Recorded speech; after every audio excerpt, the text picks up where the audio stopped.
Up here in a bit. A popular app your kids might be using will pay a major fine for collecting their personal information. TikTok will pay $5.7 million. The FTC says it's the largest penalty ever in a children's privacy case. By law, websites have to get parents' consent before collecting personal information from kids under 13. Now, the fine stems from practices when the app was called Musical.ly. It became TikTok in 2017 when the company changed practices to officially ban kids under 13 from joining. Amanda Fay has been investigating whether TikTok not only collects, but also shares the personal information of its users.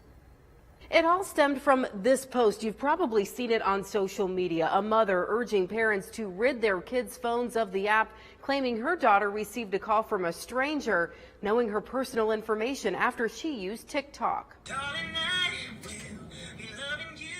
You just basically lip sync to songs, make your own, basically kind of like make your own videos, I guess, for it. That's how Sarah Strasberg describes TikTok. Her 8-year-old daughter, Karis, started using it when it was called Musical.ly. At that time, the app didn't ban users under age 13. She says she set her daughter's profile to private and checked it every day to make sure everything was on the up and up.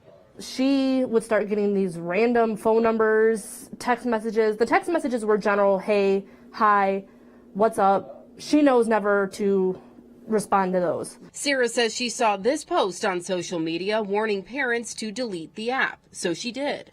She hasn't gotten any text messages since. She hasn't gotten any phone calls. Sarah says she can't say for sure those calls started coming because of the app, but she feels better that it's no longer on her daughter's phone. I wanted to know, does TikTok share the personal information of users? I reached out to the company. A representative first sent me a Snopes article discrediting the claim that the app shares users' personal information with other users. But what about sharing personal information with third-party advertisers who could be placing those calls to people like Karis? I looked up the privacy policy and found this.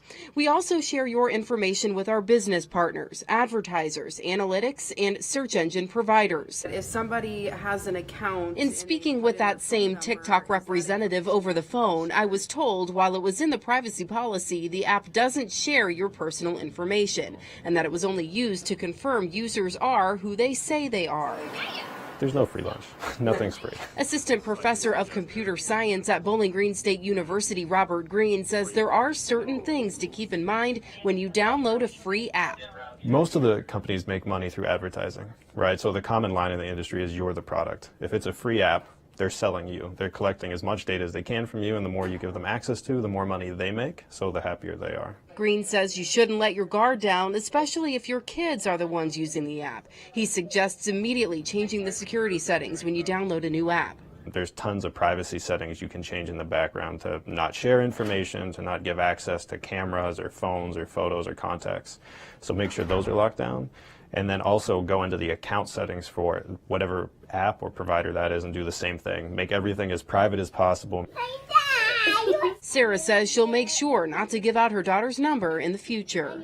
TikTok does have a safety center on its website with resources for parents. The company also reminds folks they don't have to enter a phone number to set up an account. They can use an email or sign up through an existing social media account like Facebook or Instagram to help keep their kids safe online. For 11 Investigates, I'm Amanda Fay.